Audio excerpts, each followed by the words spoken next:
ogwatugula ogwabagula kubanga olunaku luno senga mukama waffe yalinga omukuffe oba oliawo obulokozi tebwandibaddewo. Entandikwa ya byonna temwali kuseka, temwali ssanyu, temwali kunyumirwa, kwali kulumwa, kwali kukaaba, kwali kuyiwa musaayi. Ne si ku lwange nzekka ne kulwo ne ku lwange. Era ku nkomerero tujja kumulaba ng'agamba nti kiwedde. Njala nnyo okwebaza Katonda kubanga olunaku ne lutuukidde ng'abantu beetaaga nnyo omulokozi, nga tumwetaaga okusinga twali tumwetaaze kubanga oli bye tuyita mu bingi nga twetaaga omununuzi, ate nga tewali mulala okujjako Yesu waffe. Badde ndaba ennaku zino abantu nga bakaaba, wiiki ne badde y'amaziga mangi, era ndowooza n'ennamba yeesazeeko olw'ebyo ebigenda mu maaso mu ggwanga lyaffe, ebigenda mu maaso mu kibuga kyaffe Mukono, abantu nga banyolwa, nga bakaaba, nga basinda. Naye twebaza Katonda nti bino byonna yabimanya, ye kyeyava ajja abeera essuubi lyaffe. Neegayira ekisa kya Katonda okubasinkana, lutusinkana ffenna nga tujjukira buli kiseera nti bwe tuyitamu si y'enkomerero. Okulumwa kubeerawo, okukaaba kubeerawo, okusoberwa kubeerawo, naye waliwo Katonda ataakuvuunusa ebyo byonna bye tuyitamu. Ku nkomerero ne tugamba nti weebale Mukama. Bwe tuyita obujulirwa, kale njagala kubasabira temwerabiranga olunaku luno olw'okutaano, obanga waliwo ekisa kyonna ekyali kikoleddwa kyakolwa ku lunaku luno, obanga waliwo okwagala kwonna okwali kukulagiddwa, bannange okwagala kwabulagwa ku lunaku luno. Era amasaba bannange eri abantu bangi abakyayiwa ne bakaaba. Bannange kaleke ensike ekukyawe, abantu kabakukyawe, waliwo eyakwagala okusinga abantu bonna, okusinga ebintu byonna, kubanga ebyensi bidiba bifuuka biggwawo, niyo n'atafuuka ataddiba ataggwawo, yakwagala n'okwagala ate okutagenda kuggwawo, kyava awaayo obulamu bwe n'abonaabona paka ku musaalaba alyoka akugulira obulamu. Kale nno neegayirira ekisa kya Katonda tusisinkane byonna. Oba ekitundu kyenjagala tugende nakyo mu Luka essula 23 onyirwa 13 ne 14. Nasomye ebigambo bino ebitulya nga binkutteko nnyo. Piraato n'okusome wano ng'agamba nti bannange mundeetera omuntu oyo ayita Yesu, mundeetera omuntu oyo kubanga bwe mukemekkereza sirabye nsonga yonna ku muntu ono. Ekyo kyakutteko, sirabye ensonga yonna ku ki ku muntu ono. Ondize Mukama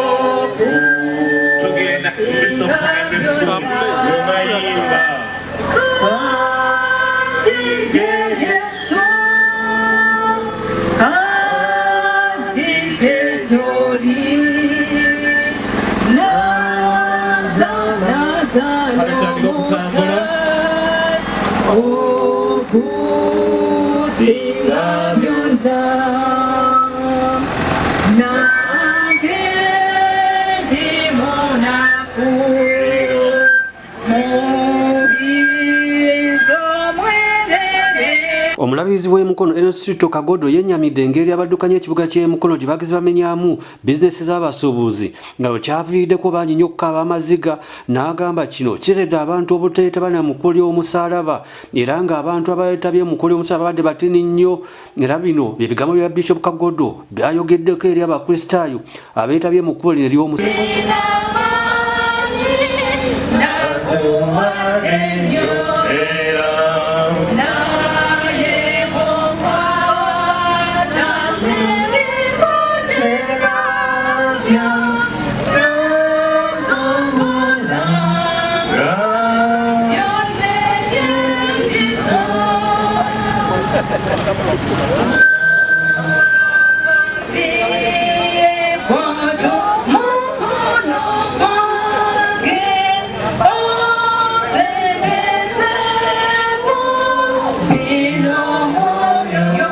Lwe lunaku olutugula kubanga Mukama lulawaayo omutango, lulawaayo omusingo tutuuke tubeera abalamu.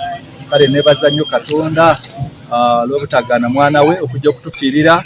Neebaza Yesu eyakkiriza kuliibwamu olukwe, okuswazibwa, okubonaabona ate n'okuyita mu byayitamu byonna. Era ekinsanyusa nti Katonda ono amanyi abantu be bayitamu.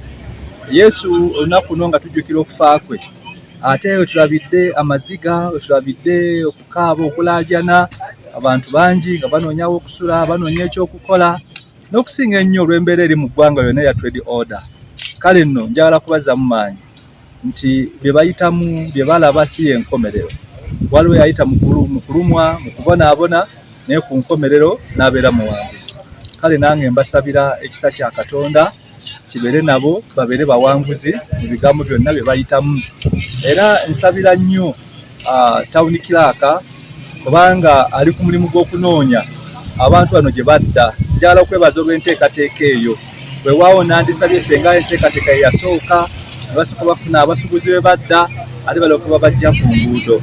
Kye bakola kituufu, naye obudde bwakyo awo oyinza okwesanga nga kyekireesemu okusoomoozebwa abantu bangi babadde ku bifo bibaddemu emyaka mingi, 5, 10, emeka. Kati omugamba nti vaano tukatandika ekintu ekipya, kusoomoza kw'amaanyi. Naye mbazaamu amaanyi nti bye mulaba ne bye muyitamu si y'enkomerero.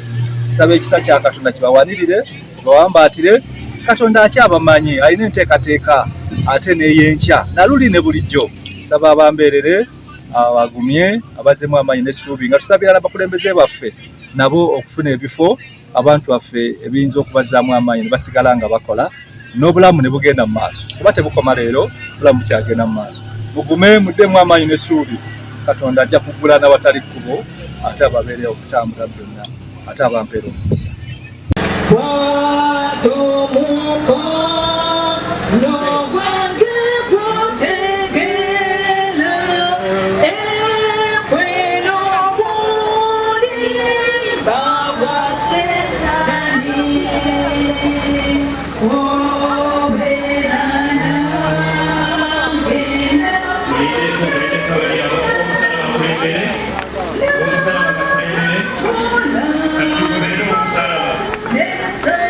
Abakristaayo nga bali wamu n'Abakatuliki batangire ku ttikko ly'emukono okulaba nga batambuza ekkubo ly'omusalaba ne beetoola mu bitundu eby'enjawulo nga buno mubaddemu amalwaliro okuli Mukono General Hospital n'eddwaliro lya Mukono Church of Uganda emanyiddwa nga Namirembe.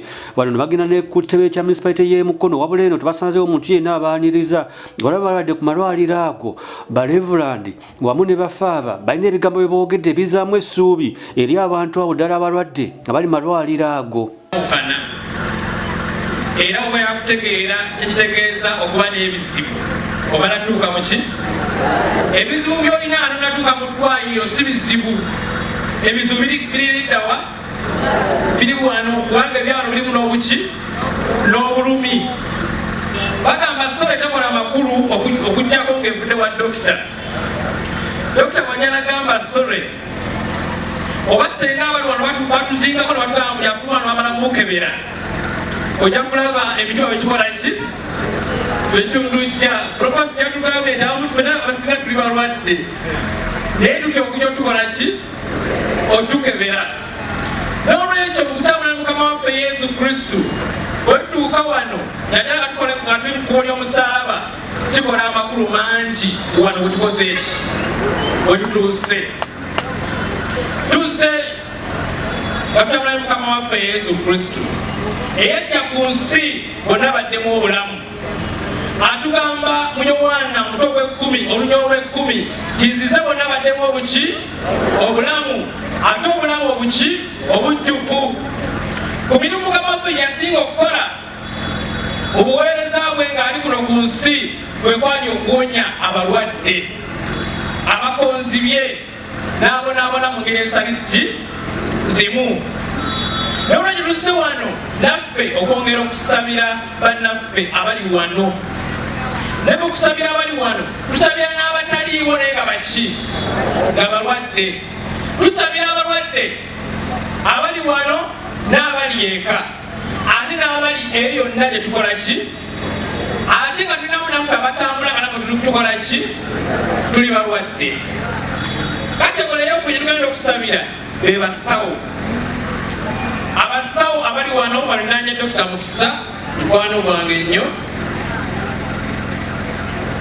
abasawo ntino babuuza essanyu mulijjawa kubanga bakirayesi babeera bakaaba buki bukaabi obubeera abantu abatalina ki essanyu abatebakyalawo bannaani wano emotoka bwekuyingiza wano biba biki biba bizibu na miranga nolwekyo abasawo babeera n'abantu abalumizibwa ababonaabona mu mwoyo ne muki ne mubiri tubasabireko nno bannaffe kubanga obusawo buweereza bukuyitibwa is a vocation sife ffena tusobola okubeera abaki abasawo era ne batugamba nti gundi afudde oyo mukwano gwakoze eki weddewo ne bano babeera n'abaffe babateekateeka buki bulungi ate tusabira n'abali wano nga balina abakwette nga bazze kubajjanjaba nga yalina okutuka n'agula eddagala yatuka n'agula kino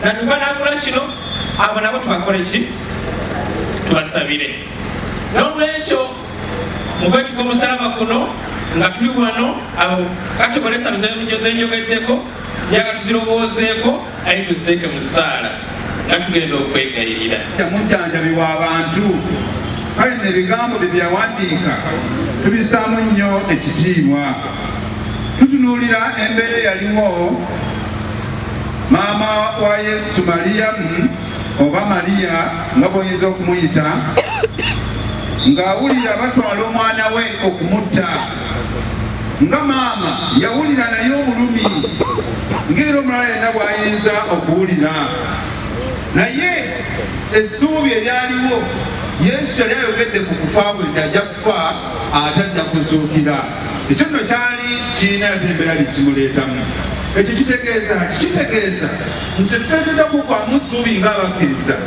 oyinza okuba olwalira ng'oli wano mu ddwaliro weebase ku kitanda obulwadde bukuluma tomanyi bwonaabona tomanyi nsimbi ezigenda kubeeza okusasula eddwaliro naye waliwo essuubi nti omukono gwa Katonda gulwamu naawe okukuwonya mu kiseera kino kye tuyitamu nga tuzze nekkola amasalaba mu ddwaliro wano twagala kuzzamu bannaffe abalwadde amaanyi nti Katonda tabalese okubeera wano waliwo omukono gwa Katonda n'ekisa kya Katonda ebimala ebigenda okusisinkana ate bikujja ku kitanda awo ositukoddeyo ewo ng'oli mulamu n'abala bangi nnyo tuli wano tetumanyi nti tuli balwadde naye tuyinza okuba tuli balwadde endwadde ez'emibiri mweziri endwadde ez'emyoyo mweziri era bangi oba oli awo abandibadde mu ddwaliro wano nga temuliiwo Katonda akyakuwadde buwikisa kale ne bannaye tusabirenga nnyo abalwadde tusabirenga nnyo abayita mu kusomoozebwa okutali kumu Katonda ayongere okubayamba Mukama abeere nammwe nsomba atuwuzizza essanyu lye tulidda essanyu tulidda mu kulaba nga bwe tujjanjabye Mukama abakutteko ne bawona ku lwa board ne management y'eddwaliro lino tusobodde okukwatayo ebirabo ensawo za sukaali 2 ne bokisi ya sabuuni okudduukirira abo abalina obwetaavu mu nnaku zino erinnya Dr. Geoffrey Kasire anze mukulu w'eddwaliro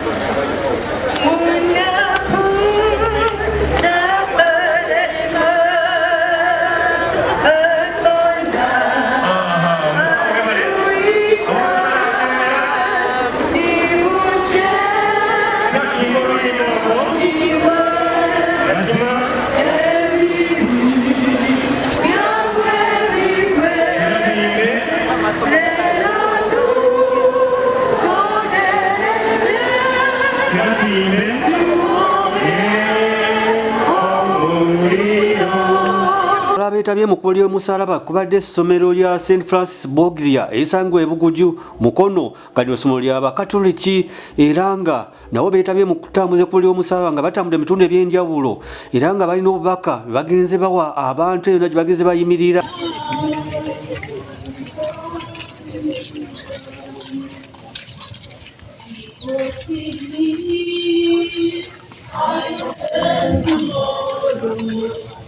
People see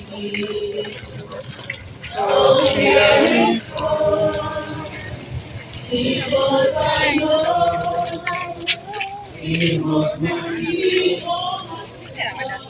Just because you need, just because you need, and I will face tomorrow.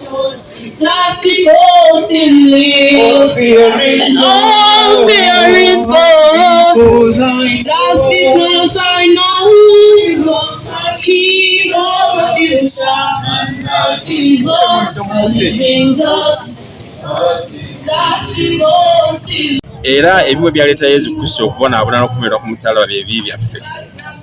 Tuyinza okwebuuza ensi ekendedde mu kwonoona oba egenda mu maaso. Awo nno kyekiraga nti nno ensi ebintu bigenda bimerukawo, empisa zigenda ziddiira mu baana abato n'abantu abakulu oluusi olw'okubeera ekyokulabirako abazadde kye bawa ate n'abazadde bangi obutafaayo eri baana. So kyenkubiza abazadde kwe kufaayo okulaba ng'omwana omukuliza naddala mu ddiini. Omwana alimu eddiini tafaanana na mwana atalina ddiini, kubanga aba asobola okwawula ekibi ku kirungi. Abaana tubakulize mu ddiini, abaana bakule nga baagala Katonda, abaana bakule nga baagala bantu bannaabwe. Omwana wanaabeera n'okwagala eri Katonda n'eri abantu abalala, ajja kusobola okuyisa empisa ennungi. Mulimu gwaffe ng'abazadde si masomero gokka. Abazadde abamu omulimu bagulekera ssomero, naye nga n'omuzadde asigala nga akyalina obuvunaanyizibwa okukuza omwana we mu ddiini ate ne mu mpisa ennungi esaanidde mu bantu, abeere mugunjufu. St. Francis Xavier High School Mukono, essomero lya Kereziya eriri mu Buguju Mukono Municipality. Olwaleero tutambudde n'abayizi nga tujjukira Mukama waffe bye yayitamu ng'agenda okukomererwa ku musalaba okutufiirira ffenna awamu tusobole okulokoka ate tusobole okufuna obutuukirivu. Tutambudde n'abayizi baffe nga tuyita mu kibuga Mukono, tuyambibwako Uganda Police okusobola obbajjukiza ng'abayizi nti Mukama waffe yafijja okutufiirira asobola okutulokola, ate n'okutegeeza community mwe tuyita nti obukristu bwaffe buliwo kubatangaaza ku ngeri gye balina kweyisaamu na kutambulamu na kujjukira Mukama waffe kye yayitamu. Badduka by'omukulu guno tukwagaliza amazuukira ga Kristo ag'emirembe era ag'essanyu gabeere naawe.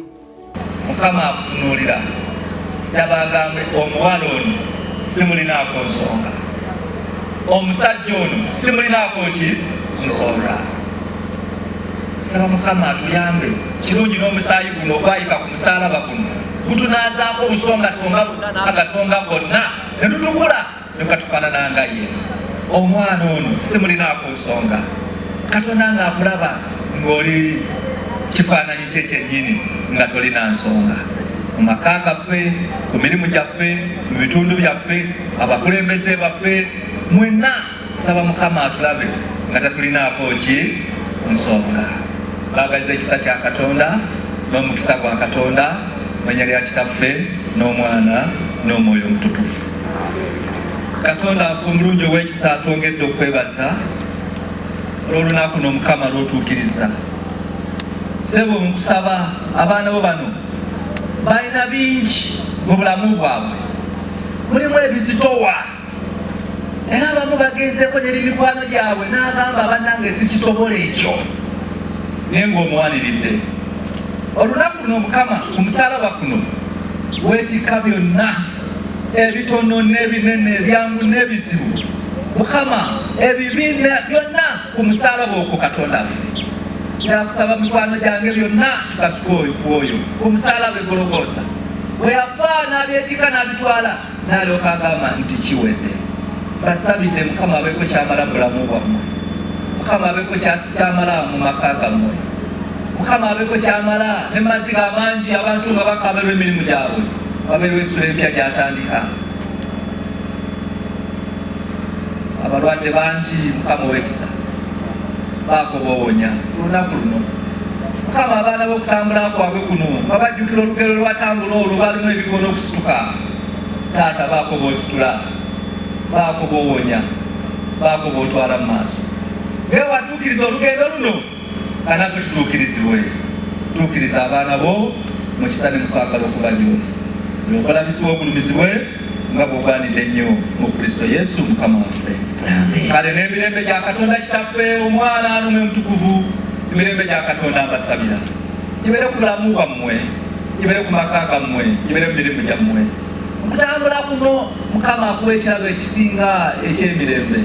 Bw'aba yava ku musalaba n'akakuusa agamba nti nze mpangudde ensi n'emirembe mbalekera. Mutambule emirembe gya Katonda, kigende nammwe giyingire buli nnyumba. Ate si kyokka, era nsaba Katonda oyo atamma agule eggulu abayirenga omukisa buli lunaku omukisa gwa Katonda guba mupya byoli. Kusika n'abakaaba n'abasinda n'abasobeddwa, Mukama abampere nnyo omukisa mu linnya erya Yesu Kristo Mukama waffe. Amen.